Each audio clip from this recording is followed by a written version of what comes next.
अस्सलाम वालेकुम, ईद मुबारक। आज हम मौजूद हैं रमज़ान की थकान से गुज़र कर रमज़ान का जो इनाम होता है, जो अल्लाह पाक की तरफ से हमें एक ख़ास दिन दिए जाते हैं रमज़ान के तोहफ़े के तौर पर, ईद उल फ़ितर। आज ईद उल फ़ितर का दिन है और हम एक बहुत ही ख़ास प्रोग्राम आपके लिए लेकर आए हैं। मैं हूँ आपका मेज़बान अब्दुल हसीब और मैं हूँ अनुषा जाफरी। नाजरीन, ईद का मौका वो मौका होता है जब खुशियाँ, मोहब्बत और ये सब एक त्यौहार के तौर पे मनाया जाता है।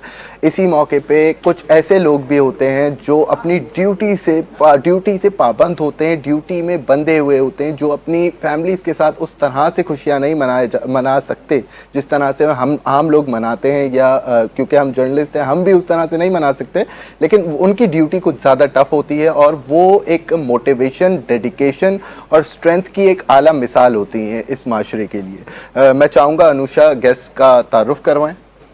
बिल्कुल, हमारे साथ मौजूद हैं सिंध पुलिस की दो सीनियर लेडी ऑफिसर्स जो कि अपने सिंध पुलिस में फ़राइज़ सर अंजाम देती हैं और उसी के साथ साथ आवाम की खिदमत तो करती हैं, लेकिन आज ईद के इस मौके पर हमारे साथ मौजूद हैं स्टूडियो के अंदर एसएसपी इन्वेस्टिगेशन सेंट्रल अनम तजुम्मुल साहिबा मौजूद है और हमारे साथ एसपी गुलबर्ग मनीषा रुपेटा मौजूद हैं जो कि पहले डीएसपी दरक्षा भी रह चुकी हैं और अपनी खिदमत सर अंजाम दे चुकी हैं। अस्सलाम वालेकुम अनम, ईद मुबारक आपको। अस्सलाम वालेकुम मनीषा, कैसी हैं आप? वालेकुम सलाम, आपको भी ईद मुबारक। इसी के साथ हमारे साथ फातिमा राजपूत भी मौजूद हैं। फातिमा, कैसी हैं आप? ठीक हूँ, आप बताएं कैसे हैं? बहुत ईद मुबारक। फातिमा को आज के शो में बिठाने का मेरा एक एजेंडा था बहुत पीछे, क्योंकि इनके खुद का जो फैमिली बैकग्राउंड है वो फोर्सेस से रिलेटेड है, तो ये फोर्सेस की थोड़ी सी जो है वो मोनोपोली को ज़्यादा समझती है। फोर्सेस वाले घर पे कैसे होते हैं, तो इस पे हम सवालात करेंगे। तो नाजरीन, इसी के साथ ईद का मौका है, हम जानेंगे अपने मेहमानों से कि ये किस तरह से ईद इनके लिए किस तरह से मुख्तलिफ होती है, क्योंकि आम आदमी तो देखें छुट्टियों पे होता है, लेकिन इनकी होती है ड्यूटीज़। अनम, सबसे पहले मैं आपकी तरफ आना चाहूँगा। मुझे ये बताएं कि ईद आपके लिए, जब आप पुलिस सर्विस में नहीं थी, तो उससे किस तरह से मुख्तलिफ है? जी, बिस्मिल्लाहिर्रहमानिर्रहीम। Thank you for inviting me and Eid Mubarak to all of you. जब मैं पुलिस नहीं थी, पुलिस में तो आई वाज अ डॉक्टर। जब मैं एक मेडिकल स्टूडेंट थी तो उस टाइम पे पूरा टाइम अपनी फैमिली के साथ ही स्पेंड होता था। सुबह उठ के फजर के अदा करने के बाद सब घर वाले जो अबू हैं, भाई हैं, वो जाते थे नमाज़ के ऊपर, ईद की नमाज़ पे। वो जब वापस आते थे तो वही जो ईद की हमारी सौगात होती है कि उनको सवैयाँ शीर खोरमे के साथ उनका इस्तकबाल करते थे, सबको ईद मुबारक मिलते थे। अब जब से पुलिस में आए हैं तो हमारी रूटीन काफ़ी डिफरेंट हो चुकी हुई है। अब सुबह उठ के वो फजर प्रेयर तो हमारी हो जाती है, लेकिन उसके बाद फिर हम भागते हैं कि हमें जाना होता है पहले कि जवानों के साथ हमें जो है ना ईद की नमाज़ हमें उनके साथ मौजूद होते हैं हम, और साथ साथ जो आम आवाम है जो ईद की नमाज़ के लिए जाती है तो सिक्योरिटी अरेंजमेंट्स हमें चेक करनी होती हैं, चाहे वो मॉस्क हो या डिफरेंट पार्क्स हो जहाँ पे भी क्राउडेड प्लेसेस होती हैं, जहाँ पे मॉस्क, जहाँ पे प्रेयर्स का इनेकाद किया जाता है, तो वहाँ पर हमें सिक्योरिटी अरेंजमेंट सारी चेक करनी होती हैं। वो सब सारी चीज़ें करने के बाद फिर हम वापस आते हैं back to our homes after duty, and then हम अपनी फैमिली के साथ प्रॉपर ईद सेलिब्रेट करते हैं। अच्छा, खवातीन का थोड़ा सा मनीषा, इसमें मैं आपको भी शामिल करना चाहूँगा कि खवातीन का थोड़ा सा डिफरेंट होता है ना। खवातीन के लिए ईद का दिन बहुत ज़्यादा स्पेशल होता है। वो सुबह से, क्योंकि मर्द तो नमाज की तैयारी के लिए निकल जाते हैं, तैयारी करके नमाज के लिए निकल जाते हैं, लेकिन खवातीन का ये होता है कि उन्होंने तैयार होना होता है, ईद का स्पेशल ड्रेस उन्होंने लिया हुआ होता है, मेकअप, ज्वेलरी एक्सेट्रा। लेकिन जब आप लोग सुबह सुबह ईद की नमाज के लिए वहाँ पे पहुँचते हैं तो आप ऑब्वियसली अपनी यूनिफॉर्म में होते हैं, तो वो ईद का ड्रेस मिस करते हैं? Manisha will answer it. मेरे ख्याल से कि ईद का ड्रेस बिल्कुल मिस करते हैं, और आज आपके शो के लिए मुझे लगता है कि we are also in a very different form, जो हमारी रूटीन से बिल्कुल हटकर है। But to us as a police officer जो यूनिफॉर्म की सैंक्टिटी है और जो यूनिफॉर्म का मतलब वो जो feeling of being in a uniform है, that is very totally different, और उसमें बड़ा डिग्निफाइड और बहुत ही ज़्यादा रिस्पॉन्सिबल फील होता है। और मुझे लगता है, मतलब ये मेरा पर्सनल ओपिनियन है कि यूनिफॉर्म से मैं समझती हूँ कि मेरे लिए कोई भी खूबसूरत लिबास नहीं है, और स्पेशली वो फीलिंग के जब सारी जो हमारे शहरी हैं वो अपने नए नए कपड़ों में ईद मना रहे हैं, नमाज़ पढ़ रहे हैं, and we are in uniform, और हम उनकी सिक्योरिटी को इंश्योर कर रहे हैं, तो मुझे नहीं लगता कि इससे बेहतर हमें कोई और जो है वो ऐसी अपॉर्चुनिटी मिल सकती है ज़िंदगी गुजारने की। But again as a female वो जो बीइंग इन अ ड्रेस और वो उसको beautifully adorned, I think we miss that feeling on these days. कभी कभी तो ईद पे ऐसी भी फीलिंग आती होगी ना कि वो नमाजी निकल रहे तो इन्होंने क्यों नए कपड़े पहने हुए, इनको पकड़ के अंदर बंद करो। नहीं, but I want to add कि जब हम ड्यूटी करते हैं अर्ली मॉर्निंग जाके, तो हम जब वंस वी कम बैक तो we just do wear festive clothes. ऐसा नहीं है कि हम पूरा दिन यूनिफॉर्म में होते हैं, तो we do celebrate with our families once we are done with our duty. तो हम जाते हैं, बल्कि अपनी फैमिली मेम्बर्स हमारे पास आते भी हैं और हम खुद भी जाते हैं, तो we do wear festive clothes और हम प्रॉपर तरीके से सेलिब्रेट भी करते हैं।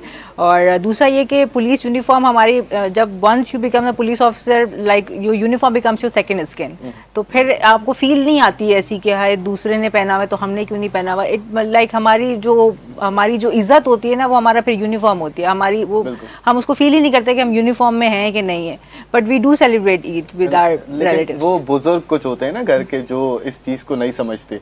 अब आपके जो आपके पार्टनर होते हैं वो भी समझ जाते हैं, बच्चे भी समझ जाते हैं, लेकिन वो बुजुर्ग घर के होते हैं ना, वो बोलते हैं नहीं अब भी क्यों आए हो घर भाई, अभी बाहर जाओ, वहीं पे थाने में मनाओ ईद। ये ऐसा होता है, ये ऐसा वाकई होता है समटाइम्स कि इतना लेट आए हैं, सिर्फ तुम ही रह गए हो काम करने के लिए और सारी दुनिया घर में बैठी हुई, सिर्फ एक आप ही हैं जिसको बाहर जाके काम करना है। तो हम ये सुनते हैं और they also become used to it now. तो इतना फर्क अब हमें नहीं पड़ता। शुरू में होता था, उनको एक ऑड फीलिंग होती थी कि ये तो ईद पे भी बाहर जा रहे हैं, पता नहीं कौन सी ड्यूटीज लगती हैं इनकी। But then eventually with time they do understand and they do support us also कि नहीं ये बहुत अच्छा काम कर रहे हैं, कि जब सारी दुनिया नमाज पे जा रही है तो उनकी सिक्योरिटी हमारी जिम्मेदारी हो जाती है। फिर ईद के ऊपर खुदा न खास्ता there are so many incidents जो कि कभी हो जाते हैं, तो अगर पुलिस भी खड़ी नहीं होगी वहाँ पे तो हु विल सपोर्ट देम। तो जैसे आपके ईद के मौक़ों के ऊपर आपकी एरियल फायरिंग हो गई, कभी कभार पिक पॉकेटिंग हो जाती है, और जहाँ पे पार्क्स होते हैं वहाँ पे ज़्यादातर जो बच्चे लॉस्ट चिल्ड्रन की बहुत कंप्लेंट्स आती हैं हमारे पास। तो ये बहुत अच्छा, हम एक नए काम, एक सवाब वाला काम ईद वाले दिन भी कर रहे होते हैं कि पुलिस अगर वो खड़ी हुई फ्रंट लाइन के ऊपर खड़ी हुई है तो this is for the security of a common man. बिल्कुल ऐसा ही है। अच्छा, इसी के साथ मैं थोड़ा फातिमा की तरफ जाना चाहूँगा। जैसे कि अच्छा अनुषा ने तो मुझे जो है वो, हम लोग कुछ दोस्त हैं, अनुषा ने तो आज से 15 रोजे पहले से जो है वो ईद का ड्रेस दिखाना शुरू कर दिया था, मैं ये पहनूंगी, मैं ये पहनूंगी। इतनी एक्साइटमेंट। हाँ exactly, and she was like कि यार ये अच्छा लग रहा है ना, ये अच्छा लग रहा है ना, ये बोलती भी इसी तरह है। तो फातिमा, आप क्योंकि एक न्यूज़ एंकर हैं, अब आपकी भी देखें कोई, मुझे क्योंकि मैं तो एक एडमिनिस्ट्रेटिव रोल में हूँ, तो मुझे इस चीज़ का अंदाजा है कि हम जो आपको कोड देंगे आपको वही पहनना पड़ेगा। लेकिन कभी ऐसा हुआ है कि किसी ईद पे आपको ऐसा लगा हो कि मैंने जो है वो, यार मैंने तो रेड कलर का ड्रेस सिलवाया था, उस पे जो है वो चांदी और बूंदे वगैरह भी लगे हुए थे, लेकिन इन्होंने बोला प्लेन वाइट पहन कर आओ? भाई अब देखो, हमारा जो कोड है ना वो ये है कि हम लोगों ने प्लेन कपड़े पहन के ऑन स्क्रीन आना है। हम लोग प्रिंटेड या वो चीजें वो नहीं पहन सकते। हालांकि दिल करता है चूड़ियां। अब एक दफा मैं क्या बड़े मजे से, उस वक्त पहली ईद थी ना, ऑन ईयर हुई मेरी, तो मैं बड़े मजे से चूड़ियां पहन के आई। अब मैं चूड़ियां करके बुलेटिन कर रही हूँ पहन के, पीछे से मुझे बार बार आईवी में आ रहे हैं आपकी चूड़ियां कनक रही है, इनको उतारे। मैं न्यूज पढ़ूं ये चूड़ियां उतारूं?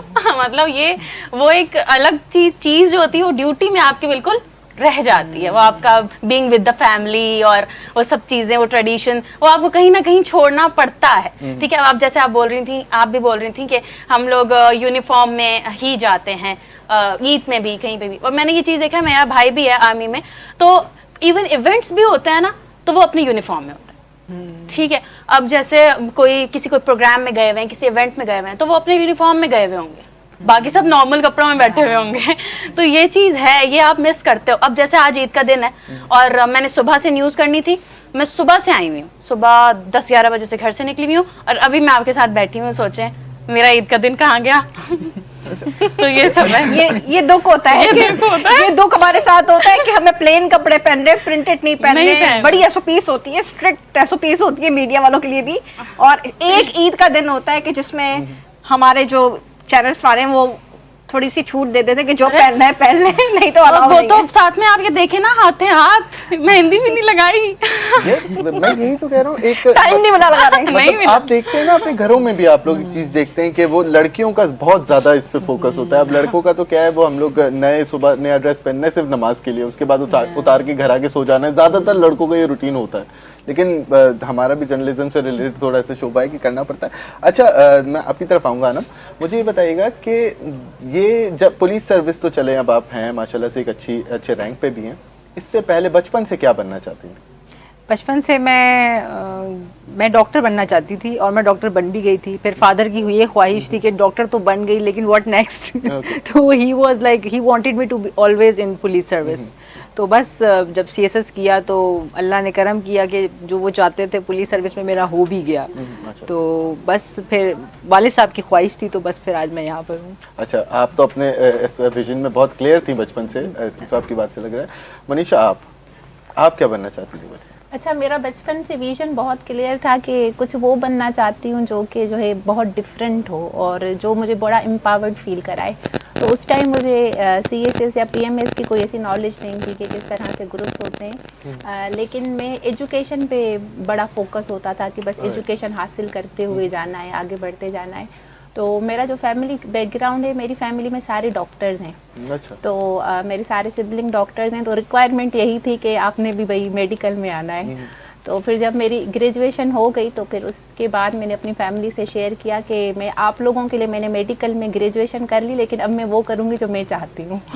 तो उसके बाद से मैंने तैयारी शुरू कर दी कॉम्पिटिटिव एग्जामिनेशन की, और उसके ड्यूरिंग जब मैंने ग्रुप्स में देखा कि कौन कौन से ऑप्शंस हैं हमारे पास, तो मुझे यूनिफॉर्म सर्विस बहुत अट्रैक्ट की, क्योंकि मुझे लगा कि ये बड़ी एम्पावर्ड सर्विस है और डोमिनेटिंग मैं नहीं कहूँगी, लेकिन एम्पावर्ड जो है is a right word for this service. और फिर मैं मतलब बड़ा मेरे लिए ये ऑनर की बात है कि मुझे पाकिस्तान में फिर ये टाइटल हासिल हुआ कि मैं एक कम्युनिटी की जो है सबसे पहली फ़ीमेल पुलिस ऑफिसर हूँ पाकिस्तान में।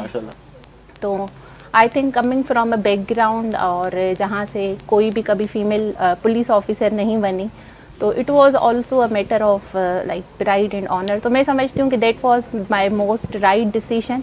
इसके अलावा जो मैं बचपन में मेरा एक अजीब सा शौक़ था, मैं स्टिक उठा के दीवारों को पढ़ाती थी और मारती थी। तो सब कहते थे कि ये स्कूल की प्रिंसिपल बनेंगी, टीचर बनेंगी। तो मुझे पढ़ाने का बड़ा शौक़ रहा है, तो इसीलिए मैं अभी भी साइड में ये अपना इंटरेस्ट हमेशा लाइव रखती हूँ, अकेडमीज जाती हूँ, पढ़ाती रहती हूँ। तो मुझे पढ़ाने का बहुत शौक था बचपन से। मतलब तीनों प्रोफेशन वो वाले ना, डॉक्टर काटने पीटने वाला शौक, टीचर मारने वाला शौक, पुलिस सर्विस फिर मारने वाला शौक। मतलब बचपन में ऐसा कभी हुआ है कि वो बच्चे जो है वो होते हैं ना कि बड़े बच्चे छोटे बच्चों को बुली कर रहे हो और आप पहुंच गई होंगे, पिटाई लगा दी उनकी? अच्छा, मुझे एक इंसिडेंट याद है बचपन में स्कूल का। तो मैं अपनी क्लास में खड़ी थी, मैं थी 5th क्लास में, और जो वो लड़का था वो मैट्रिक क्लास का था।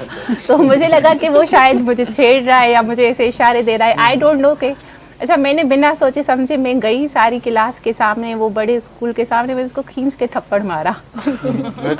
हाँ, तो फिर उस पर जो बड़ी इंक्वायरी बैठी थी, प्रिंसिपल आई, उन्होंने फिर मुझे बिठा के पूछा कि तुम इतनी छोटी हो, तुम 5th क्लास की हो, और वो लड़का जो है वो मैट्रिक क्लास का है, तो ये हौसला कहाँ से आया? मतलब why did you not give it a second thought कि मैं क्या क्या करने जा रही हूँ? इनका इसमें सोचना क्या था? मुझे लगा कि आई वाज बीइंग बुलीड और हरेस्ड बाय समवन, तो मुझे लगा कि this was the right way कि जाऊँ और उसको I should teach him a lesson. तो ये क्वालिटी तो मुझ में बचपन से थी। मैं यही कह रहा हूँ ना कि वो सारे वो वाले शौक हैं कि वो डॉक्टर काटना पीटना है, उसके बाद फिर टीचर, फिर बच्चों को मारना है, पुलिस में फिर मुजरिमों को मारना है। तो मनीषा, हम ये थे कि आप मार कुटाई का शौक जो है वो आपको बचपन से है कि पिटाई लगानी है लड़कों की। अच्छा फातिमा, मैं आपकी तरफ आना चाहूँगा। मुझे ये बताएं कि न्यूज़ एंकर बचपन से चाहती थी कि मैं स्क्रीन पे आऊँ, न्यूज़ एंकर बनूँ? नहीं, बचपन से तो नहीं चाहती थी, पर ना बीच में मुझे शौक चढ़ा था। मैंने जब इंटर किया, पहले मुझे इंजीनियर बनने का शौक था, चेंज होते रहते मेरे शौक ना। पहले इंजीनियर बनने का शौक था जी, मैंने इंटर कर लिया इंजीनियरिंग में। फिर मैंने सोचा नहीं यार, मैं इंजीनियर बनने के लिए नहीं बनी, मैं बोर हो जाऊंगी बिल्कुल। फिर मैंने कहा नहीं यार, अब चेंज करना है। फिर मैंने वकील बनने का सोचा। फिर जब मैंने वकील बनने का सोचा ना, तो मेरा सबसे बड़े जो ब्रदर इन लॉ है, जो बहनोई है, वो है वकील। फिर मैंने कहा नहीं यार, मैं किसी को कॉपी नहीं करूंगी, मैं खुद अकेली जाऊंगी किसी प्रोफेशन, मतलब अलग से पैशन चूज करूंगी। तो फिर मैं मैथ्स कॉम किया, मास्टर्स किया मैथ्स कॉम में, तो फिर न्यूज़ एंकर बना था। स्पेशली मैंने वो डिग्री इस वजह से। अच्छा, मतलब ये सब तो हो गया, हम एक एम्पावर्ड खवातीन के पैक में तो बैठा हुआ हूँ मैं। इसी दौरान मेरे बराबर में भी जो खातून है, ये भी आपने इनको देखा होगा, ये बड़ा जो है वो एक हंगामा करने वाली, और इनके शोज बड़े। आप सबसे पूछ रहे हैं, आप बताएं पहले कि आपको क्या बनने का शौक था? आप सबसे पूछ रहे हैं, अच्छा बताएं। मैं टू बी ऑनेस्ट बताऊं, मेरा बचपन से शौक, क्योंकि मेरी इनिशियल जो बेसिक एजुकेशन थी वो भी आर्मी से रिलेटेड थी, and then I complete my primary from army बरनौल अब्टाबाद, और उसके बाद I went to Kakul, PMA Kakul, I passed out from there. लेकिन कुछ ऐसी सर्कमस्टेंसेस थे जिसकी वजह से आई डिडंट जॉइन। लेकिन बचपन से शौक ये था कि यूनिफॉर्म का ही शौक था कि बचपन से जाना है, आर्मी में जाना है। तो फिर आप आगे आपने प्रोफेशन ऐसे ही चूज किया, फिर हम भी बोले कि आपका मारपीट का शौक था शुरू से। I'll be honest, उसकी वजह ये कि उसके बाद ना जब वो वहाँ पर आप जब फेडरल का जो कोर्सेज है ना, फेडरल के कोर्सेज आप जब पढ़ते हैं तो it's quite harder than the education in Sindh, ठीक है, वो काफी ज्यादा मुश्किल है उससे। उसके बाद फिर जब कराची आए ना वापस अपने होम टाउन में, वहाँ पर वैसे ही एहसास कमतरी के शिकार हो गए थे वो सारे करीब वाले ना। आर्मी बरनौल पे यूजुअली ये होता था, मैं हॉस्टल में था, बोर्डिंग में था, तो करीब वाले जो है वो जो 2 दिन की 3 दिन की छुट्टियां आती थी वीकेंड पे, वो घर चले जाया करते थे। अब we used to be from Karachi, तो हम बहुत कोई 1-2 लोग थे, तो हम लोगों का वो होता था, हमारी हर वीकेंड मरी चले जाते थे, घोड़ा गली चले जाते थे, नथिया गली चले जाते थे, एंड लाइक इसी तरह गुजरता था। फिर जब कोई 1 हफ्ते की छुट्टी आती थी फिर उसके लिए हम लोग वापस अपने घर आते थे। फिर यहाँ पर आया तो एजुकेशन का कोई इतना ज़्यादा मतलब ये था कि यार बस बहुत पढ़ लिया, अब इससे ज़्यादा जो है वो अब होगा नहीं, मुझसे बर्दाश्त नहीं होगा। Then I chose the least मतलब जिसे कहते हैं ना सबसे कम मुश्किल फील्ड, तो फिर मैंने मास कम्युनिकेशन की तरफ देखा। मैंने आर्ट्स का एक कोर्स देखा, मैंने बोला कि यार चलें अब मास कम्युनिकेशन करते हैं। स्टिल इट वाज हार्ड, ऐसा नहीं है कि कोई भी चीज़ आप कर रहे होते हैं एक लेवल पे आकर वो अपनी एक उसकी डिफ़िकल्टी का एक लेवल होता है। अल्हम्दुलिल्लाह I mastered it from Karachi university और अच्छी ग्रेड के साथ मैं निकला। फिर ये था कि फर्स्ट ईयर से ही I got into practical field. मैंने इंटर्नशिप्स की, मैंने रोडों पे धक्के भी खाए, खुआरियाँ भी काटी। इंटर्नशिप्स कर फिर एटलीस्ट जो है वो 10 साल 12 साल बाद I am here on a good position. तो मतलब हर चीज़ का देखें एक स्ट्रगल है ना। अब अगर मैं आप लोगों की तरफ आऊँ तो आप लोगों ने भी एक स्ट्रगल किया, क्योंकि when you are studying CSS तो उस टाइम पे आपको दुनिया भूल जानी पड़ती है। आपको ये होता है कि ना इधर देखना है ना उधर देखना है, बस अब मैंने सिर्फ पढ़ना है, अब मुझे अपना CSS क्लियर करना है। दिमाग पे एक ही चीज़ होती है, एम आई रॉन्ग? बिल्कुल ऐसे ही है, लॉन्ग जर्नी तो आपको इसी तरह। लेकिन इस पे अनुषा ने टॉपिक घुमाया है हमारे से। अनुषा क्या बचपन से क्या बनना था? मुझे बचपन से जिस तरह पहली मेरी जो प्रायोरिटी थी वकील बनने की थी, कि वकील बनूंगी, वकालत करूंगी, लोगों के केसेस लड़ूंगी, लोगों को सीधा करूंगी, लोगों को सीधा करूंगी। वो तो भाई मैं अभी भी करती हूँ। उसके बाद फिर मैंने सेकंड ऑप्शन पे रखा था कि सहाफ़त की तरफ आऊँगी, क्योंकि मेरी फैमिली बिलोंग करती है मीडिया से, इंडस्ट्री से, फिल्म इंडस्ट्री से करती है, मॉडलिंग साइड से करती है। जो मेरे पप्पा थे वो पाकिस्तानी एक्टर थे, बहुत सीनियर, जो कि अल्लाह उनको जन्नत में आला मकाम थे, शबीर राना साहब थे। तो इसीलिए अभी शौक था। थर्ड ऑप्शन मैंने मॉडलिंग साइड रखी थी कि मॉडलिंग की तरफ जाऊंगी या एडवर्टाइजमेंट या फिल्मों की तरफ जाऊंगी। थर्ड ऑप्शन अभी भी मौजूद है, हो सकता है चली जाऊं मैं अभी। तो बस फिर अच्छा, फील्ड में सब आपसे ठीक ठाक एक खौफ खाते हैं अनुषा से ना, कि अनुषा आ गई है बस अब इधर कुछ नहीं करना। हम तो इसको लिटरली पता है क्या बोलते हैं? हम बोलते हैं जिस दिन इसकी शादी होगी ना उस दिन ये अगले दिन थाने पहुंची भी होगी कि इस बंदे ने रात में जो है वो मुझे अंगूठी पहनाते हुए हैरेस किया, लिटरली। हमें ये कि अगले दिन FIR कटवा देगी उस बंदे पे, मतलब इसका इस तरह का नेचर है। लाइक अच्छा ना, मैं आपकी तरफ आना चाहूँगा। मुझे बताएं कि चलें पुलिस सर्विस तो it's a good job and you are on a good position, but कभी आपने ये सोचा है कि यार इतनी ज़्यादा छुट्टियाँ मर रही हैं और मतलब हर वक्त मैं ड्यूटी पे हूँ, तो डॉक्टर ही बन जाती? नहीं, मुझे ऐसी फीलिंग नहीं आती। हालांकि बहुत सारे लोग मुझसे यही सवाल करते हैं कि नहीं, I don't have any regret. मुझसे लोग यही कहते हैं तुम मेडिकल स्टूडेंट थी, तुमने सीट ज़ाया कर दिया। आई एम अ डाउ ग्रेजुएट और मैं उसमें भी बड़ा टॉप पे मेरा मेरिट नंबर था, एंड देन वो कहते हैं आपने सीट ज़ाया कर दी, फिर आप सीट आ गई। देन आई आंसर देम कि मतलब मेडिसिन में ना आप बड़े लिमिटेड स्कोप के ऊपर आप पब्लिक सर्विस कर सकते हैं, but once you are in a police service तो वहाँ पे आपके पास स्कोप बहुत बड़ा हो जाता है to serve the public. Eventual purpose तो सेम ही है कि पब्लिक सर्विस करनी है, लेकिन वो फिर आपके पास बहुत वाइडर स्कोप होता है टू हेल्प द पीपल। और यहाँ पर हम लोगों की ज़िंदगी मौत के फैसले कर रहे होते हैं, बहुत बड़े बड़े डिसीजन मेकिंग्स कर रहे होते हैं। तो मुझे कोई रिग्रेट नहीं होता। मुझे लगता है कि अल्लाह ने मेरा नसीब यहाँ लिखा हुआ था और यहाँ पे हम बेहतर डिसीजन मेकिंग में ज़्यादा बड़े लेवल के ऊपर लोगों के लिए हेल्प कर सकते हैं। मनीषा, मुझे बताइएगा कि आपकी एक लॉन्ग ड्यूरेशन है आपकी सर्विस का, कभी कोई ऐसा वाकया मैं चाहूँगा अपनी हमारी ऑडियंस को आप सुनाएं जिसके अंदर आपको फ़ख्र हुआ हो कि यार मैंने इस बंदे की ज़िंदगी रिवाइव कर दी या मैंने इसकी जो है वो ज़िंदगी बना दी। एक होता है ना कि आप ज़िंदगी में काफ़ी ऐसे काम करते हैं, ऑपरेशनल एक्टिविटीज़ होती हैं, मुख्तलिफ जगहों पे आपकी पोस्टिंग्स रही, हर जगह पे रोल अलग होता है, ऑब्वियसली पुलिस सर्विस का भी एक स्ट्रक्चर है। तो कभी ऐसा हुआ हो कि आपने एक इन्वेस्टिगेशन में रहते हुए या इस तरह किसी बंदे की ज़िंदगी बचा ली हो या फिर उसके लिए कोई बहुत ऐसा काम किया हो कि आपको खुशी महसूस हो रही, फ़ख्र महसूस हो अंदर? इसके लिए मैं मुझे लगता है कि हर दिन कोई ना कोई ऐसा वाकया जरूर होता है, मतलब हर कोई दिन एक में ऐसा होता है जो दिमाग में अटक जाता है इंसान के। यार एक मुझे वाकया याद है जब मैं SDPO की लिफ्टन थी, वो इसीलिए मैं समझती हूँ, देखें हर क्राइम की जो नोयत होती है तो उसको हम एक्नॉलेज करते हैं कि ये बड़ा हीनियस क्राइम है और उसके लिए बड़ी ह्यू एंड क्राई होती है, लेकिन वो क्राइम्स जिनको एक्नॉलेज नहीं किया जाए माशरे में कि ये क्राइम है, जैसे डोमेस्टिक वायलेंस को मेजॉरिटी क्राइम नहीं समझती, वो कहती है कि वो प्राइवेट मामला है। तो इस तरह के इश्यूज को एक्नॉलेज करना और ऐसी औरतों को जो डिस्ट्रेस में है उनकी डिस्ट्रेस को एक्नॉलेज करके उनको हेल्प आउट करना, ये बड़ी बात होती है, क्योंकि there is no one to listen to them. हम उसको प्राइवेट मैटर करके बहुत डिसमिस करते हैं काफ़ी सालों से, और काफ़ी इश्यूज इतने टेक्निकली वॉइड होते हैं कि वो समझ नहीं आते कि इसमें क्या होगा। मैं जब SDPO की लिफ्टन थी तो एक खातून आई थी, तो जब वो मेरी ऑफिस पहुंची तो वो कहती मैं 3 दिनों से आ रही हूँ लेकिन ना कोई समझ नहीं रहा, मतलब समझ नहीं पा रहा मेरे इशू को। तो एक बंदे ने मेरे साथ शादी की और मुझसे सारे पैसे लेता रहा, तो मेरे पास जितनी भी सेविंग्स थी, सारी चीज़ें थी, वो मैंने अपने हस्बैंड को दे दी। अभी वो चला गया USA, यहाँ से सारा फ्रॉड करके मेरे नाम पे लोन्स वगैरह लेके, और वो सारे लोन्स थे जो बेसिकली उसने दिए उसको। उसके बाद पता चला कि he was married to several women, और वो इसी तरह से जो है औरतों से शादी करके उनको धोखा देना, पैसे एक्सटॉर्ट करके फिर चले जाना। तो इसको समझ नहीं आ रही, सब कह रहे हैं कि भाई हस्बैंड पे तो FIR नहीं होती, हस्बैंड जो है वो राइटफुल है, पार्टनर है। तो इस तरह से तो ये बड़ा टेक्निकल इशू था, तो उस पर हम लोगों ने उसके लीगल ऑप्शंस बहुत डिस्कस किए, सारी टीम बुला के और सारी चीज़ें। तो मैंने उसमें FIR रजिस्टर करवाई, और उस FIR रजिस्टर करवाने के बाद उस खातून में इतनी हिम्मत आई कि वो ना सिर्फ अपना केस कोर्ट में लड़ रही थी, पंजाब गई, वहाँ पे भी उन्होंने कंप्लेन रजिस्टर करवाई इसी FIR के बेसिस पे कि देखें मैंने सिंध में भी करवाई है। She also went to USA, वहाँ से वो मैसेजेस करके जो है बताती थी अपडेट कि मैं USA वहाँ पे भी मैंने अपनी कोर्ट में वो सारी चीज़ें दी हुई हैं, क्योंकि वहाँ के लॉ के मुताबिक भी उसने हाइड किया हुआ था इस खातून को। हालांकि उसके लिए ये बड़ी लॉन्ग जर्नी थी, लेकिन जब ये सारा मसला हो गया रिजॉल्व, FIR रजिस्टर हो गई, लीगली सारी चीज़ें हो गई, तो वो जब जा रही थी तो मुड़ के उन्होंने बड़ा मासूमाना सवाल पूछा मुझसे।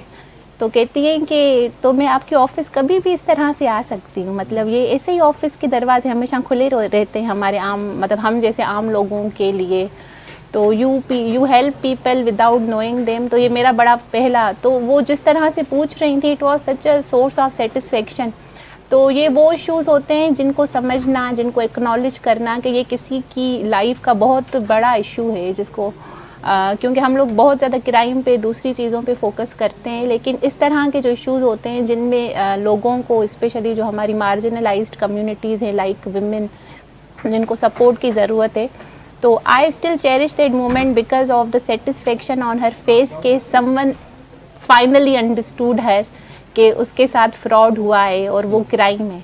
तो आई बिलीव कि इस तरह के और भी जो इश्यूज़ होते हैं, और बच्चियों के साथ जब वो हिम्मत करके आती हैं और खुद FIR रजिस्टर करवाती हैं, तो that is always a matter of satisfaction for me कि हमारे होने से ये डिफरेंस है कि हमारी जो आम बच्चियाँ हैं उनमें ये हौसला और हिम्मत आ रही है कि वो फाइनली पुलिस स्टेशन में आए और अपना जो भी उनकी कंप्लेंट्स है वो दर्ज करवाएं। अच्छा मनीषा, ये बताइएगा थोड़ा सा कि आप जिस तरह अभी MSP गुलबर्ग लगी हुई हैं और आज ईद का दिन है, हमारे साथ बैठी हुई हैं, अभी गुलबर्ग का जो क्राइम है वो कैसा लग रहा है? अभी जिस तरीके से आप हमारे साथ स्टूडियो में मौजूद हैं, हमारे ऑफिस में, गुलबर्ग में कोई क्राइम अगर अभी हो जाता है तो कैसे मैनेज कर देंगी फिर आप? एक तरीके से एक जनरल सवाल है, इतना क्राइम कंट्रोल गुलबर्ग में कितना किया आपने वैसे? मेरे हिसाब से कि स्ट्रीट क्राइम बहुत कम हुआ है। हम लोग स्टेटिस्टिकली भी उसको हर 15 दिन में क्वार्टर एनालिसिस करते हैं, तो स्ट्रीट क्राइम बहुत कम हुआ है, उसमें रिडक्शन आई है क्वांटिटेटिवली। और उसमें जो लास्ट हमारा ये मंथ गुजरा है उसमें हम लोगों ने इनकाउंटर्स हुए हैं, काफ़ी गैंग्स बस्ट हुए हैं, और इस तरह के बहुत उसमें बहुत अच्छे अच्छे डकैत के जो गैंग्स थे, मेरे ख्याल से 3 हमने गैंग्स बस्ट किए इसी मंथ में। तो काफ़ी हमारा जो स्ट्रीट क्राइम है वो रिडक्शन हुई है। हाउस रॉबरीज बहुत रिड्यूस हुई हैं, क्योंकि जब मैं आ रही थी तब ये था कि गुलबर्ग में बहुत हाउस रॉबरीज है, स्पेशली ईद वाला दिन। हाँ, तो वो भी बहुत कम हुई है, उसमें भी काफ़ी रिडक्शन है। तो ओवरऑल मैं समझती हूँ कि इस साल जो है वो स्ट्रीट क्राइम में और हाउस रॉबरी में जो हमारा अपनी हमारी जुरिस्डिक्शन में उसमें रिडक्शन है काफ़ी हद तक। कभी खुद अनम आपसे भी करूंगी सवाल, आपसे भी कभी आप लोग आपकी फैमिली कभी डकैती का निशाना बनी है कराची में या कहीं पर भी? नहीं, अल्लाह का शुक्र है अभी तक रॉबरी या डकैती वाले हीनस हाँ, क्राइम के ऊपर निशाना अच्छा, नहीं मैं बना। अपना एक्सपीरियंस शेयर करूंगी। मैं स्टूडेंट थी और मैं एग्ज़ाम्स देने गई थी जब, तो मैं यूनिवर्सिटी के बाहर गेट पे ही खड़ी थी। मुझे याद है मैं सेकंड ईयर की स्टूडेंट थी उस टाइम कॉलेज में, तो मुझसे मोबाइल स्नैच हो गया। तो वो इतना मेरे लिए ट्रॉमेटिक था, मतलब बड़ा मैंने ट्रॉमेटाइज्ड थी। मैं पूरा हफ्ता यूनिवर्सिटी नहीं गई कि ये सोच के। और अभी मैं जब वो याद करती हूँ और जब मेरे पास कोई ऐसा कंप्लेनेंट आता है तो मुझे अपनी वो कंडीशन याद आती है कि मैं भी कितनी ट्रॉमेटाइज थी और आम बंदे कितने ट्रॉमेटाइज्ड होते हैं, दे नीड हेल्प और सपोर्ट। तो ये मेरे साथ उस टाइम में हुआ था when I was a student, काफ़ी सालों पुरानी बात है। तो आई हैव एक्सपीरियंस्ड इट। तो मुझे लगता है कि अब मैं बेटर पोजीशन में होती हूँ कि किस तरह से लोगों को सूट करना चाहिए ऐसी सिचुएशन में, किस तरह से कंप्लेनेंट से बात करनी चाहिए। अच्छा, इसमें एक मैं सवाल ऐड करना चाहूँगा। कभी ऐसा हुआ है कि जैसे आपके साथ एक स्टूडेंट लाइफ में ये मसला हुआ, अब कोई स्टूडेंट आया आपके पास और उसने बोला कि मेरे साथ डकैती हो गई और वो डकैत पकड़े जाए, तो ऐसा हुआ है कभी आपने बोला हट भाई ऐसे जो, तू तो साइड पे हट, पहले तो इसको मैं कूटूंगा? कभी ऐसा हुआ है? मतलब इस तरह होता है ना कि आपका जो पास्ट ट्रॉमास होते हैं, आप पास्ट ट्रॉमास में कुछ ज़्यादा इमोशनली उस केस में अटैच हो जाते हैं कि यार आपको अपनी लाइफ, अपने साथ हुआ कोई वाकया याद आ जाता है और आप इमोशनली उसमें इंगेज हो जाते हैं। अच्छा, मैं इसमें एक बात बताऊं कि एज अ पुलिस ऑफिसर हम लोगों की ट्रेनिंग ही यही होती है कि हम लोग किस तरह से इमोशनली अपने आप पे कंट्रोल रखें और पर्सनल और प्रोफेशनल बाइसेस को दूर रख के काम करें। तो मैं समझती हूँ कि अगर इस तरह का वाक़या आए तो फिर मैं I am a failed officer, क्योंकि इस तरह का पॉइंट नहीं आना चाहिए लाइफ में कि आप अपने इमोशनल और पर्सनल बाइसेस को आप अपनी प्रोफेशनल जो ऑपरेशंस हैं उसमें आप करें। और दूसरा ये है कि मेरी जो पर्सनैलिटी है उसमें इतनी ट्रॉमेटिक फ्रस्ट्रेशंस नहीं है कि मैं किसी को मार के उस पर निकालूं। और मैं पर्सनली बिलीव करती हूँ कि हमें हर ऑस्पेक्ट को समझना चाहिए, क्राइम के सोशल ऑस्पेक्ट को, इकोनॉमिक ऑस्पेक्ट को, सारे ऑस्पेक्ट्स को। तो वो जो फ्रस्ट्रेशन है और वो मुझे कभी ऐसी महसूस नहीं हुई। दूसरी ये है कि मेरे एक बहुत अच्छा, मतलब मेरे अच्छे उस्ताद थे जब मैं सर्विस में आई, तो उन्होंने मुझे एक बात सिखाई कि कभी भी ना बैगेज कैरी करके मत चलना। जब हम लोग बैगेज कैरी करके चलते हैं तो फिर हम काम नहीं कर पाते। हमारा काम है जस्टिस करना ना। हम लोग बहुत सारे डिसीजंस ले रहे होते हैं दिन में, छोटे मोटे, जो दूसरों के लिए बहुत बड़े होते हैं। तो अगर हम लोग बैगेज कैरी करके चलेंगे तो वो जो ओवरऑल हमारा रिस्पॉन्सिबिलिटी है कि हम जस्टिस को अपहोल्ड करें, वो हम नहीं कर पाएंगे। अच्छा मनीषा, आप ऑपरेशन में, अनम आप इन्वेस्टिगेशन में हैं, मुझे ये बताइएगा ऑपरेशन साइड आपकी पोस्टिंग हुई है कभी? और मतलब शौक है आपको कि ऑपरेशन साइड आपकी, अगर आप जिस तरह आपको कहीं एसएसपी लगा दिया जाए किसी डिस्ट्रिक्ट में ऑपरेशन में, तो इन्वेस्टिगेशन ज़्यादा इंटरेस्टिंग है या ऑपरेशन ज़्यादा इंटरेस्टिंग है? चैलेंजिंग का सामना कहाँ पर आपको समझती हैं एक फीमेल ऑफिसर होने के नाते आपको हो सकता है? ऑपरेशन में बिल्कुल सर्व किया, क्योंकि जब मैं एसडीपी होती मेरी सारी पोस्टिंग पैसे पंजाब की रही है। For 5 years I have served in Punjab. एक सवाल ऐड करूंगी, पंजाब और कराची, फर्क है? बहुत फ़र्क है, डायनामिक्स डिफरेंट हैं, कल्चर डिफरेंट है, फिर काफ़ी चीज़ें डिफरेंट हो जाती हैं आपकी। तो क्योंकि मेरे पास दोनों प्रोविंसेस का एक्सपीरियंस है तो काफ़ी चीज़ें डिफरेंट हैं। लेकिन अब the good thing is that कि काफ़ी चीज़ें सिंध में भी पंजाब वाली रेप्लिकेट हो रही हैं। जो अच्छी चीज़ें हैं वो वहाँ से ले रहे हैं, जो कि हमें लेनी भी चाहिए, कोई पॉजिटिव चीज़ हो तो it's a very good thing कि आप हेल्दी चीज़ें उनकी अडॉप्ट करें। तो हमारे पास जो सॉफ्टवेयर्स हैं पंजाब के अच्छे, वो हमने यहाँ पे अडॉप्ट किए हैं। तो operations again it's a very different game than investigation. Operations में जो है ना वो फाइट वाला सिस्टम चला होता है, फाइट एंड फ्लाइट वाला, आपको उसी टाइम पे इंस्टेंट डिसीजंस लेने होते हैं। But investigation is a slow process. तो हम कहते हैं ना ऑपरेशन में हमने किसी को पकड़ना है, हमने फ़ौरन पकड़ लिया, तो वो आपका बहुत शॉर्ट पीरियड के लिए होता है। लेकिन इन्वेस्टिगेशन वो सालों तक आपका पीछे नहीं छोड़ती है। सबसे बड़ा इन्वेस्टिगेशन का केस कौन सा था आपका सेंट्रल में, जो आपको लगा हो कि बहुत हाई प्रोफाइल केस है और उसके इन्वेस्टिगेशन एक ऐसे होते हैं, अंधा कत्ल अगर कोई हो जाए जिसमें ना कोई सीसीटीवी है, ना कुछ है, ना कोई आपके पास कोई सबूत नहीं है, तो उन मुलजिमान तक कैसे पहुंचती हैं आप एज ए फीमेल ऑफिसर? आप थोड़ा बताइएगा। बहुत सारी केसेस हैं हमारे पास। देखिए कि हमारे ब्लाइंड मर्डर की केसेस हैं और ऐसे केसेस हैं जो कि हमने विद इन आवर सॉल्व किए हैं, ब्लाइंड मर्डर की केसेस। इसी तरीके से हमारे पास ये आपको पता होगा, ये एक बच्चे का केस हुआ था हमारे पास, सारेम का केस। वो छोटा बच्चा था जिसकी डेथ हो गई थी, उसको फिर बाद में पता चला कि उसका जो है कोई डीएनए का इशू आया है, देन उसके साथ पहले सेक्सुअल असॉल्ट हुआ है, then he is been murdered. तो वो एक लंबा उसका केस चला था हमारे पास।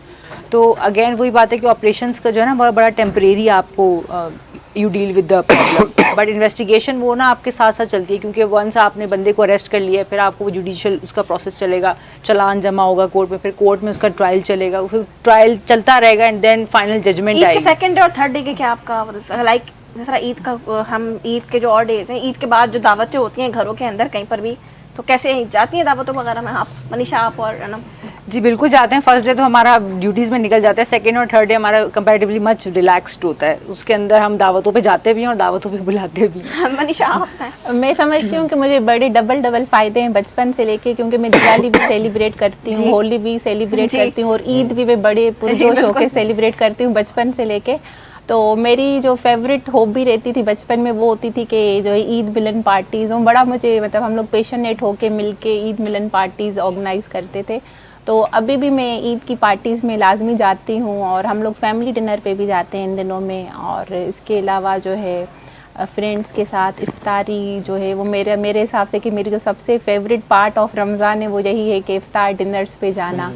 उसमें वो जो फीलिंग ऑफ यूनिटी है और जिस तरह से हम लोग सारे आज भी हम आपके शो में कितने डाइवर्स बैकग्राउंड से बैठे हैं, तो मैं समझती हूँ कि ईद सिर्फ सेलिब्रेशन नहीं है, it's also a message of gratitude, diversity और हम लोग जिस तरह से यूनिटी को करते हैं। फातिमा की तरफ आते हैं। फातिमा ये बताइएगा, खबरें ही पढ़नी है सारा दिन आपने, या कोई ईद पे कहीं जाना वाना है, दावत पे कहीं किसी को बुलाना है दावत पे, या खाली खबरें पढ़ के सुनानी है लोगों को? ब्रेक लगाएं। मैं बताती हूँ ना, मैं आपको बता रही थी सुबह से मैं यहाँ पे बैठी हूँ, मुझे मौका देंगे तो मैं जाऊंगी ना।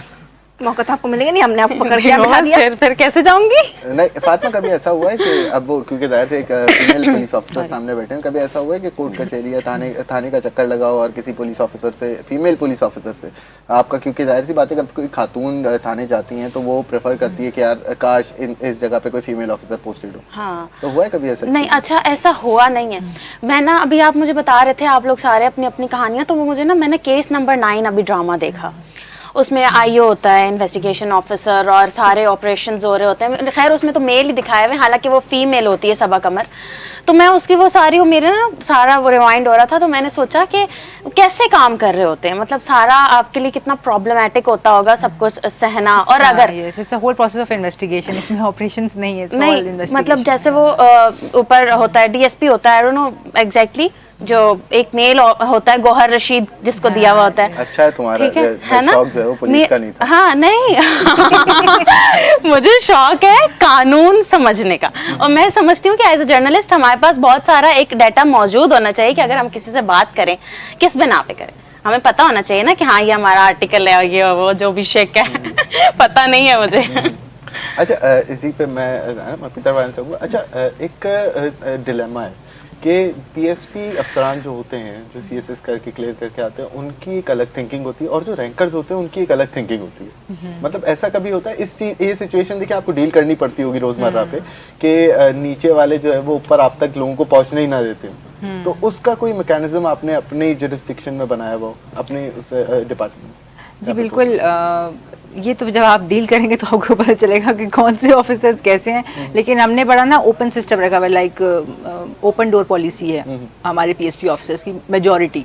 लाइक ओपन डोर पॉलिसी में है कि आप कोई भी बंदा किसी भी टाइम पर आएगा तो we will listen to that person.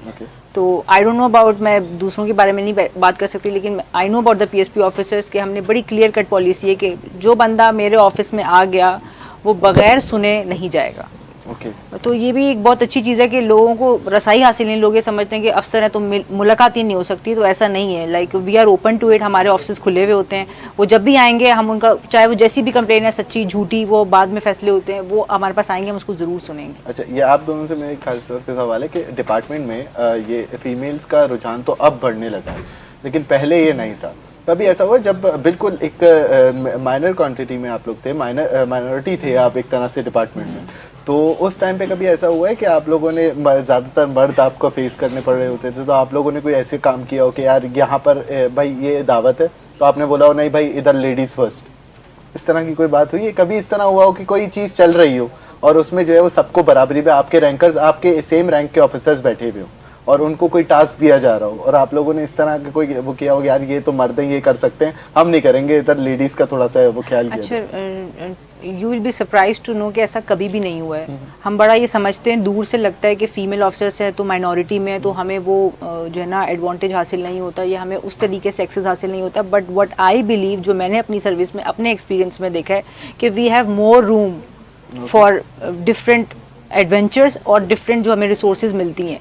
मतलब हम, क्योंकि हम कम हैं तो हमारे पास फीमेल्स, हमारे पास बहुत एक्सपोजर हम हासिल कर सकते हैं, क्योंकि मेल तो डोमिनेंट है लेकिन जो हमारी फीमेल पार्ट है सोसाइटी का वो बिल्कुल कवर्ड नहीं होती जब तक कि फीमेल ऑफिसर, पुलिस ऑफिसर मौजूद ना हो।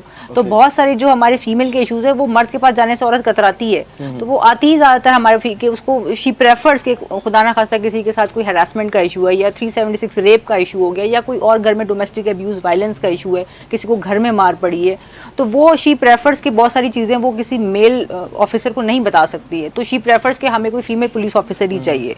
तो फीमेल्स के पास बहुत ज़्यादा रूम है अपने आप को एक्सप्लोर करने का और उनके पास इस कंपैरेटिवली मेल के हमें ज़्यादा एडवांटेज मिलता है। तो हमें कभी ये फील नहीं हुआ कि मेल है तो हमें जो है ना ये काम मेल कर सकता है तो हम नहीं कर सकते। मुझे ये लगता है कि हमें ज़्यादा एज मिलता है एज कम्पेयर टू मेल, क्योंकि हम मेल वाले काम भी करें और जो फीमेल्स हैं जो कि they don't want to go to male, they come to us also. तो हमारे पास दोनों तरीके से मेल्स भी आते हैं और फीमेल्स दोनों आती हैं। अच्छा मनीषा और अनम, ये बताइएगा जो यूथ है हमारी वो अगर पुलिसिंग में आना चाहती है, जो कि स्पेशली फीमेल हैं, ख़वातीन हैं, कहते हैं ख़वातीन कुछ कर नहीं सकती, तो आज इस ईद की स्पेशल प्रोग्राम जो हम ऑन एयर यहाँ पर बैठे हुए हैं, ज़रा उनको बताइएगा किस तरीके से वो पुलिसिंग ज्वाइन कर सकती हैं या पुलिस महकमा कैसा है। फातिमा, उनके बाद आप भी बताइएगा कि अगर किसी को न्यूज़ एंकर बनना हो और वो न्यूज़ एंकर बनना चाहता हो या चाहती हो तो कैसे बन सकते हैं, पहले आप बताइएगा ना या मनीषा। जी, इसमें बिल्कुल सबसे पहले तो ये कि एक तो हमारे पास सिंध कॉम्पिटिटिव एग्ज़ाम है जिसमें थ्रू डीएसपी डायरेक्टली अब जो है ना रिक्रूटमेंट्स हो रही है फीमेल पुलिस ऑफिसर्स की, डीएसपीज आते हैं उसमें, उसके थ्रू भी आ सकते हैं। और सीएसएस तो ईयरली एग्ज़ाम होता है, कॉम्पिटिटिव एग्ज़ाम। मैं तो कहती हूँ उसको, this is a privilege for all of us, this is a privilege which you should avail, कि आप सीएसएस का एग्ज़ाम ज़रूर दें। पर्ची की ज़रूरत पड़ती है वैसे? नहीं, बिल्कुल भी नहीं, not at all, not at all, to be honest. Manisha, आप बताइएगा कैसे आ सकते हो बगैर पर्ची के? मुझे लगता है कि अगर आप ज़िंदगी में वाकई में कुछ बनना चाहते हैं तो मेरा ये पर्सनल बिलीफ है कि आपको दुनिया में कोई भी नहीं रोक सकता वो आपकी जो डिज़ायर्ड पोजीशन है वो हासिल करने में। तो सबसे पहले वो फैसला कि मैं ये हासिल करना चाहती हूँ वो जो लोगों को लेना चाहिए, स्पेशली जो फीमेल्स को लेना चाहिए और जो माशरे को उसको हक देना चाहिए कि वो अपने डिसीशंस खुद ले। तो जिस दिन वो डिसीजन ले तो फिर वो किस तरह से प्रोसेस है, एग्जामिनेशन प्रोसेस, वो तो हम लोग गूगल भी कर सकते हैं, हमारे पास सारी गाइडलाइंस मौजूद हैं। लेकिन इन सब से जो ज़रूरी चीज़ है वो है कि आपका विल पावर कि मैं ये करना चाहती हूँ और मैं करूँगी। और जहाँ तक आपका क्वेश्चन है कि पर्ची के बगैर, तो मैं समझती हूँ कि हम लोगों का जो एक्सपीरियंस है, हम लोग जितने डाइवर्स सोशो इकोनॉमिक बैकग्राउंड से ताल्लुक़ रखते हैं और मैं स्पेशली जैसे मैं जैकबाबाद से ताल्लुक़ रखती हूँ, तो मेरी अपनी जो पूरी लाइफ है, तो जो मैंने एक्सपीरियंस किया है, आप अगर वाकई में मेरिट पे आगे बढ़ना चाहते हैं, आपको सिस्टम, आपका मुल्क, आपका एजुकेशन, आपको हर जगह वो अपॉर्चुनिटी मिलेगी। लेकिन ये आप पे डिपेंड करता है कि आप में कितना टैलेंट है, आप में कितना विल पावर है आगे बढ़ने का। तो अगर आप वो विल पावर रखती हैं, वो डिसीजन मेकिंग रखती हैं अपने लिए, तो आपको सिंध में क्या पाकिस्तान के किसी भी इलाके में कोई नहीं रोक सकता। फातिमा, आप बताइएगा न्यूज़ एंकर बनने के लिए पर्ची चल सकती है? नहीं भाई, आप अगर आपके अंदर टैलेंट है, आपको उर्दू सही बोलना आती है, आपने सबसे पहले तो फोकस करना है अपनी उर्दू। आपने अपनी उर्दू ठीक करनी है, बस आपने प्रोनाउंसिएशंस ठीक करनी है अपनी, कि जैसे बहुत गलत आम लफ्ज़ हैं, जद्दोजहद बोलते हैं, जद्दोजहद होता है लफ्ज़। तो खुद अटक गई मोटिवेशनल स्पीच। भाई मोटिवेशनल दे नहीं रही ना, मैंने आज तक दी नहीं है। अच्छा, और क्या क्या जरूरत पड़ती है एक न्यूज़ एंकर बनने के लिए? भाई सबसे पहले तो आपको इन होना है। आप किसी भी इदारे में इन होते हो, ठीक है, ऑडिशंस बहुत सी जगह पर होते रहते हैं। आप अच्छा, इतना मेकअप कर करके आप जो खबरें पढ़ती हैं, मतलब मैं नहीं, मतलब मैंने किया है सिर्फ मेकअप। थकती नहीं है मेकअप करके? मेकअप ये बात कौन तो करके थकता है? लड़कियां तो थकती नहीं है मेकअप करके, मैं तो नहीं समझती नहीं ये कुछ थकती लोग नेचुरल रहना पसंद करते हैं। अच्छा, यहाँ पर एक सबसे मेन सवाल जो मेरे शो की जानती, जो मैं 2 दिन से सोच के बैठा हुआ था वो ये कि अनम, सबसे पहले आपसे शादी हो गई आपकी? जी बिल्कुल हो गई है। अच्छा, मतलब ये शादी के टाइम पे जब आप पुलिस ऑफिसर हो गई थी, उसके बाद फिर शादी हुई या फिर उससे पहले? नहीं, मैं पुलिस ऑफिसर हो गई थी, उसके बाद ही शादी तो हुई उस टाइम पे क्या रिश्ते, जो जाहिर सी बात है, एक तो जब आप नहीं थी पुलिस सर्विस में, उस टाइम पे तो सब बोलते थे हाँ मुझे आराम से करनी है। उसके बाद फिर एक डर खौफ का आलम था या फिर ऐसा हुआ कि डर के मारे कोई पसंद का बंदा भी नहीं पूछ पा रहा हूँ? नहीं, डर और खौफ तो होता है, लेकिन फिर भी सबको चाहिए होती है पुलिस वाली, आई डोंट नो क्यों। मुझे तो आप ये लव पता है, मैरिज थी, अरेंज मैरिज थी आपकी? हाँ, आपकी लव मैरिज थी, अरेंज मैरिज थी? It was a one sided love marriage, मतलब it was a love marriage, you can say. हाँ, यस। अच्छा, घर में किसकी ज्यादा चलती है, आपके हस्बैंड की? ऑब्वियसली मेरी वाइफ की चलेगी। तो कोई शक नहीं होना चाहिए। की चलती है। कयामत करीब है दोस्तों। अच्छा, मनीषा की तरफ मैं आना चाहूंगा, क्या है मतलब शादी हो गई? जी नहीं। नहीं हुई, क्यों? अच्छा, आई एम इंगेज्ड, लेकिन मेरी अभी शादी ड्यू है। मतलब क्या वो डर के मारे नहीं कर रहा या फिर कोई और वजह है? नहीं, मतलब बस कुछ ही महीनों में वो भी शादी भी हो जाएगी आने वाले टाइम में जब वो फिक्स्ड होगा। बट ये है कि आई एम ऑलरेडी इंगेज्ड और कमिटेड हूँ। माशाल्लाह। और जो दूसरी बात आप पूछना चाह रहे हैं उसका मैं पहले ही जवाब दे दूं कि he is also my childhood friend. अच्छा, वो आपसे शादी करते पे डरते हैं? डरते हैं नहीं डरते? डर है? डरते तो जाहिर सी बात है, डरना तो पड़ेगा। ऐसा नहीं होता होगा कि कोई किसी कॉन्फ्लिक्ट में जो है वो आपसे बात करने से पहले ही वो बेचारा बोलता हो यार ये एफआईआर करा देगी किसी चीज पे मेरी? अच्छा, वो खुद भी पुलिस ऑफिसर है, अच्छा, तो वो माशाल्लाह। एफआईआर वाला जो है सिस्टम नहीं है। बट ये है कि आज तक जो हुआ है वो कॉन्फ्लिक्ट में बात ही नहीं करते। अच्छा, कॉन्फ्लिक्ट में बात ही नहीं करते, ये सबसे बेहतरीन तरीका है वैसे अपनी बेगमात को कंट्रोल करने का। अच्छा, आप तो फातिमा, आपकी शादी कब हो रही है? शादीशुदा है आप? नहीं नहीं भाई, आपको मैं देख के लगती हूँ शादीशुदा, इतना भी आप बंदा। कब हो रही है शादी आपकी वैसे? यार मुझे हो तो लगा जाएगी, था अभी एक तो बच्चा। अभी तक कोई नहीं, जहाँ तक यार, मुझे- मतलब मुझे सीरियसली मतलब आपका नहीं है ना, बताया। आपका नहीं है ना, तो मेरा भी नहीं होना चाहिए। कमिटेड है? कमिटेड है? नहीं, नहीं, फिलहाल फील्ड में ही नहीं। करना है, फील्ड से बाहर करना है? फील्ड से बाहर, फील्ड वाले अच्छे नहीं होते। फील्ड वाले अच्छे नहीं होते, मुनासिब नहीं होते। ऐसे ही बोल दिया मैंने। नहीं, अच्छा, इसका मतलब कोई फील्ड में है? नहीं ना, फील्ड वाले देखे हुए हैं भाई, नहीं, एक्सपीरियंस। ये अभी आपने जो बोला कि ये ऐसे ही बोल रहा हूँ, ऐसे ही बोल रही हूँ, नहीं नहीं, वो तो मैंने आपसे छुप के बोला है ना। अच्छा, एक बात बताएं, अगर शादी करनी होगी आपको तो गवर्नमेंट का ऐसा कौन सा डिपार्टमेंट का लड़का आप चुनेंगी जिससे आप शादी करना चाहें? किस डिपार्टमेंट से होना चाहेंगे? और यार सीएसएस ऑफिसर्स अच्छे लगते हैं मुझे। Commissioner, deputy commissioner, commissioner, deputy Assistant commissioner, assistant commissioner। Commissioner. नाजरीन, इसी के साथ हमारे पास थोड़ा सा जो है वो शेड्यूल भी होता है, तो हम यहाँ पे एक छोटा सा ब्रेक लेंगे, वापस होंगे इसी तरह की बातों के साथ। और अब होंगी शुरू मजेदार बातें। ये तो आपको मैसेजेस दिलवाने थे, तो दिलवा दिए। और अब हम पूछेंगे ब्रेक के बाद कि हसीब की शादी कब हो रही है। हमारे साथ रहिएगा। हमारे साथ